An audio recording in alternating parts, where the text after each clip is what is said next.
என்னன்னு தெரியல, அவங்களுக்கு நேரங்காலம் பத்தலையா இல்ல அவங்களுடைய அந்த பாஸ்வேர்டு மறந்துருச்சாங்கிற கேள்விக்குறிகள் இருக்கு. அதை மீட்டுருவாக்கம் செய்து அதை பயன்படுத்தினா நல்லது. இதுல கெடுதலும் இருக்கு. ஆனா அத ஐயாவோட திரட்டில அதெல்லாம் திரட்டி தர்றதே கிடையாது. கெடுதல் வலைப்புக்கள்லாம் விட்டுட்டாங்க, ஒன்லி நல்லதை மட்டும் எடுத்துக்கிட்டாங்க. இதுல ஒரு 1% தான் கெடுதலான வலைப்புக்கள், பாக்கி 99% தமிழ் வளர்ச்சிக்கான ஒரு வித்தாகத்தான் செயல்பட்டு கொண்டிருக்கிறது ஒழிய அழிவிற்கு இல்லை என்று கூறி, தமிழ் வளர்ச்சியில் இந்த வலைப்புக்களுடைய பங்களிப்பு மிகவும் பெருந்துணையாக அமைகிறது என்று கூறி வாய்ப்பளித்ததற்கு நன்றி கூறி விடைபெறுகிறேன். நன்றி, வணக்கம். நீங்க பிளாக் அப்படிங்கறத எதை எடுத்திருக்கீங்கன்னா, நம்ம Blogspot, WordPress, Typepad கொடுக்குறாங்க இல்லையா, அதை மட்டுமே நீங்க லிஸ்ட் பண்ணிருக்கீங்கன்னு நினைக்கிறேன். அதை மட்டுமே எடுத்திருக்கீங்க பிளாக். அது அதை விட ஜாஸ்தியாகவும் முக்கியமாகவும் யூஸ் பண்றது பெரிய பெரிய கம்பெனிஸ் தான். இப்ப நீங்க டிசிஎஸ், விப்ரோன்னு எடுத்துக்கீங்க, ஜிமெயில் கம்பெனி தான் அதிகமான வலைப்புகளை கொடுத்திருக்காங்க. இல்ல இல்ல, அவங்க கொடுக்கறது இலவச சேவை. அது இல்ல, இப்ப ஜிமெயிலே வந்து ஜிமெயில் blog.blogspot.com அப்படின்னு ஒரு வெப்சைட் வச்சிருக்காங்க. அந்த பிளாக் எதுக்குன்னா, ஜிமெயில் பத்தின அனௌன்ஸ்மெண்ட்ஸ், அந்த அட்டாச்மெண்ட் பத்தின டீடைல்ஸ், அதுல வர ஃபீச்சர்ஸ், இந்த மாதிரி எக்ஸ்பிளைன் பண்றதுக்காக வச்சிருக்காங்க. ஜிமெயில் மாதிரி மட்டும் கிடையாம ரெடிஃப்ல ஆரம்பிச்சு நம்ம லோக்கல் இந்தியன் கம்பெனிஸ்ல இருக்காங்க இல்லையா, டிசிஎஸ், விப்ரோ, அந்த மாதிரி கம்பெனிஸ் இருக்கு இல்லையா, அந்த கம்பெனிஸும் அவங்களோட வெப்சைட்ல பிளாக்னு ஒரு ஆப்ஷன் வச்சிருப்பாங்க. அந்த கம்பெனியோட சேர்பர்சனோ இல்ல எக்ஸிகியூட்டிவ்ஸோ அவங்க வந்து எழுதிக்கிட்டு இருப்பாங்க. சோ அதை நீங்க லிஸ்ட் பண்ணணும்னு நினைக்கிறாங்க. உத்தம மாதிரியான அமைப்பு சார்ந்த தொழில் நிறுவனங்கள் சார்ந்த பிளாக் வந்து தமிழ்ல நிறைய இருக்கு. இந்த வலைப்பூக்களை பயன்படுத்துறாங்க இல்லையா, அதை பார்க்கிறவர்கள் தங்களுடைய கருத்துக்களையும் விமர்சனங்களையும் குறிப்பிட்ட நபர்களுக்கு தெரிவிக்கிறார்களா? அதன் மூலம் இருவருக்கும் உள்ள தொடர்பு எப்படி ஏற்படுகிறது? அதனால் என்ன பயன் ஏற்பட்டுக் கொண்டிருக்கிறது? இதை புதிதாக மற்றவர்கள் தெரிந்துவதற்கு நாங்கள் என்ன செய்ய வேண்டும், அல்ல நீங்கள் என்ன செய்ய வேண்டும்? நன்றிங்க, நன்றி. இப்ப நம்ம வலைப்பூக்கள்ல எழுதின கருத்துக்கு பின்னூட்டம் என்பது ஒன்று வழங்கப்படுகிறது. இப்ப நான் பரணரை பத்தி எழுதியிருக்கேன், நீங்க பாக்குறீங்க அப்படின்னா, பரணர் வந்து நான் வந்து கரூர் மாவட்டத்தில் பிறந்தாருன்னு எழுதியிருக்கேன். நீங்க என்ன சொல்றீங்க? உங்களுக்கு தெரியும், உங்க ஊர்ல தான் பிறந்திருக்கா அப்படின்னு தெரியும். ஐயா, இவர் கரூர் மாவட்டத்தில் பிறக்கல, தவறா கொடுத்துருக்கீங்க, நீங்க இந்த மாவட்டத்தில் தான் அவர் பிறந்தாரு, அதற்கான சான்று இருக்குன்னு பாட்டோட அந்த பொருளோட கொடுத்தீங்கன்னா அப்டேட் பண்ணிக்குவோம். நாங்க அதை படிச்சு பார்ப்போம். நான் அது மாதிரிதான் இப்ப ரஞ்சனி, சிங்கப்பூர்ல இருந்து ரஞ்சனிங்கிறவங்க ஒரு வலைப்பூல் எழுதியிருந்தாங்க. தமிழ்ல ஒருத்தவங்களை பத்தி எழுதியிருக்கும் போது பார்க்கப்ப அது தவறா இருந்துச்சு. சுட்டி காட்டப்பட்ட உடனே அதை திருத்தி உடனே மெயில் பண்ண, அதன் மூலமாக எனக்கு பழக்கமே அவங்க கிடைச்சாங்க. இதனால வந்து தகராறு, கருத்து பரிமாற்றத்துல வந்து எந்த ஒரு எதிர்நோக்கமும் கிடையாது, நல்லதுக்காக நடக்கப்பட்டதுதான். அதுதான் சொல்றேன், வலைப்பூக்களுடைய பங்களிப்பு என்னன்னா, நீங்க எழுதப்படுகின்ற செய்திக்கு பின்னூட்டம் என்பது வழங்கப்படுகிறது. அப்ப அதை படிச்சுட்டு உடனே பின்னூட்டம் படிக்கும் போது நமக்கு தெரிஞ்சிருது தவறு இருக்கு, திருத்திக்கலாம்.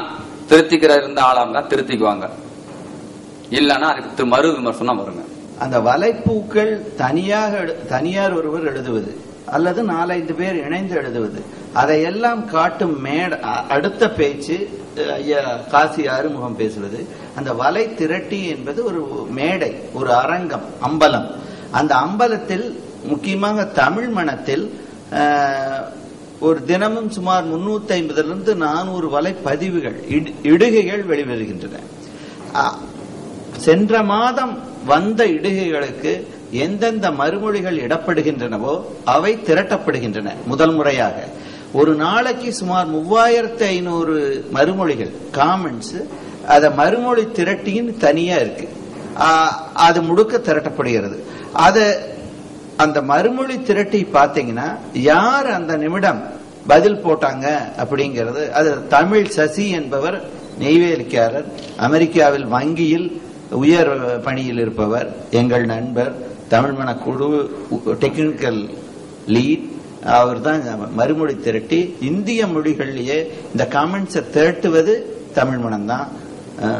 வேற விதமாக செய்யலாம், அடுத்தவங்க செய்ய வேண்டியது இருக்கு, தமிழ் மனம் செய்கிறது. உங்களுடைய பேச்சின் அடிப்படையில் மேலும் ஒரு தகவலை கேட்க விரும்புகிறேன். தினமும் 3000 அல்லது 350 3000 வரை நிறைய பதிவுகள் செய்ய, 3500 காமெண்ட்ஸ், 300 போஸ்டிங். சரி சார், இதெல்லாம் இந்த மாதிரி நடக்குதுன்றது ஏதாவது பத்திரிகை செய்தி வருதா, அல்லது இந்த மாதிரி நடக்குதுன்றது இப்போ இந்த மாநாட்டுக்கு வந்தோம், உங்க பேச்சு வந்து நாங்க தெரிஞ்சுக்கிட்டோம். இது எப்படி வெளிப்படுகிறது? திருநெல்வேலியில நான் ஒரு தனிப்பட்ட முயற்சியில் என் நண்பன் ஒரு திருமண விழா போல எடுத்தான். 1000 பேருக்கு சாப்பாடு போட்டு நாங்கள் போய் திருநெல்வேலியில் அறிமுகப்படுத்தினோம். தமிழ் மணம் முதல் வலைப்பதிவர் பட்டறை என்று நடத்துகிறது. அமெரிக்காவில் ஃபெட்னா விழா என்பது அமெரிக்க சுதந்திர தினமான ஜூலை 4ஆம் தேதி நடக்கிறது. அதில் பதிவர் பட்டறையை நடத்துகிறோம். இன்ஃபிட்டோடு இணைந்து இங்கு கூட நடக்கிறது என்று நினைக்கிறேன். தமிழ் மணம் இன்ஃபிட் வலைப்பதிவர். சார், இந்த மாதிரி செய்திகளை ஏன் செய்தித்தாள்ல வர்ற மாதிரி நீங்க முதல்ல சொல்லக்கூடாது சார்? நிறைய பேர் அதை பார்ப்பாங்க, அல்லது இன்னும் பரவலாக போய் சேரும். இந்த பதிவுகள் இன்னும் கூட அதிகமாக. என்ன, நான் நாசால ஒர்க் பண்ணுங்க, ஷட்டில் மேல அனுப்பணும், அது ரிட்டையர் ஆகுது, புதுசா ராக்கெட் செய்யணும். என்னால முடிஞ்சதை தமிழுக்கு செஞ்சுட்டு தான் இருக்கேன். எல்லாரும் ஊர் கூடி தேர்ந்தெடுத்தால் இன்னும் மனம் கவனம். நன்றி. பேராசிரியர் மணிகண்டன் அவர்கள் குறிப்பிட்டதை போல வலைப்பூக்கள் தமிழின் வளர்ச்சியில மிக பெரும் பங்காற்றி வருகிறது என்பது மறுக்க முடியாத உண்மை. ஆனா அதுல எனக்கு ஒரு சின்ன இடையூறு என்ன தெரியுதுன்னா, இப்ப இந்த தமிழ் மணம் திரட்டி எல்லாம் சொல்றீங்க, அந்த திரட்டியில நம்ம இருக்கிற வலைப்பூக்களை மட்டும்தான் பார்க்க முடியுது. நாம வேற ஏதாவது ஒரு சாப்ட்வேர் உருவாக்கி யார் ஒரு பிளாகர் ஓபன் பண்ணாலும் அந்த பிளாகர் அந்த சாப்ட்வேர் வழியா போய் கிடைக்கிற மாதிரி, அதாவது ஏன்னா எந்த வலைப்பூக்கள்ல எந்த செய்தி வருதுங்கிறது நமக்கு தெரியல. ரெண்டாவது, அந்த வலைப்பூக்களுடைய அட்ரஸ் எல்லாம் இருந்தா நம்ம போய் உள்ள பார்க்க முடியும். அப்ப வலைப்பூக்கள் அப்படின்னு நம்ம இன்டர்நெட்ல போட்டு சர்ச் பண்ணோம்னா இந்த தமிழகம் முழுக்க அல்லது உலகம் முழுக்க உருவாக்கக்கூடிய வலைப்பூக்கள்லாம் அதுல பட்டியல வர மாதிரி இருந்ததுன்னா நாம அதுல இருந்து எடுத்து பார்க்கறது கொஞ்சம் எளிமையா இருக்கும். இப்ப தமிழ் மணம் திரட்டிய நல்ல வேலையை தான் செஞ்சுக்கிட்டு இருக்குது. அதுல பெரும்பாலான பிளாகர்ஸ் வந்துருது. ஆனாலும் ஒரு சாப்ட்வேர் மூலியமா அதுல போய் லிங்க் ஆகுற மாதிரி நம்ம பண்ணோம்னா அது நல்லா இருக்கும் அப்படின்னு நினைக்கிறேன். அதுக்கு ஏதாவது வழிமுறைகள் இருந்தா கொஞ்சம் முயற்சி பண்ணி பார்க்கலாம். நன்றி. இல்ல அதுல ஆட் பண்ணாதது அதோட யூஆர்எல் எப்படி இது கண்டுபிடிக்கும், எப்படி எடுத்துப்பாங்க? இது நம்ம ஏன்னா நம்ம அந்த அக்ரிகேட்டர்ல ரெஜிஸ்டர் பண்ணிட்டோம்னாக்கா நம்மளோட பிளாக் திருட ஆரம்பிச்சிடும். அப்படி எதுவுமே இல்லாதப்போ பொதுவெளியில இருக்கிறத அது எப்படி அந்த யூஆர்எல் எடுத்துக்கும்? ஏன்னா பொதுவா தமிழ் மணம் அறிவிப்புகள் சொல்லிட்டு என்னென்ன சின்ன சின்ன ஃபியூச்சர்ஸ் ஆட் பண்ணாலும் அவங்க முகப்புல போட்டுருவாங்க. அப்படி எதுவும் நான் படிக்கல, அதனால தெரிய வரல. நல்ல விஷயம் தான்.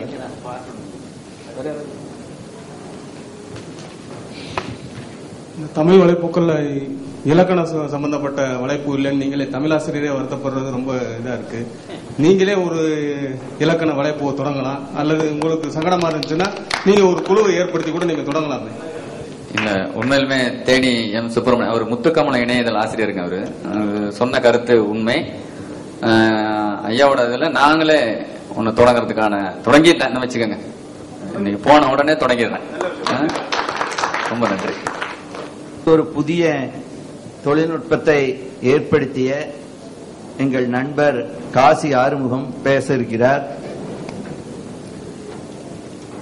காசி ஆறுமுகம் பேசும் தலைப்பு தமிழ் வலைப்பதிவுகள், மென்பொருள் கருவிகள், உரை தொகுப்பான் மற்றும் பல.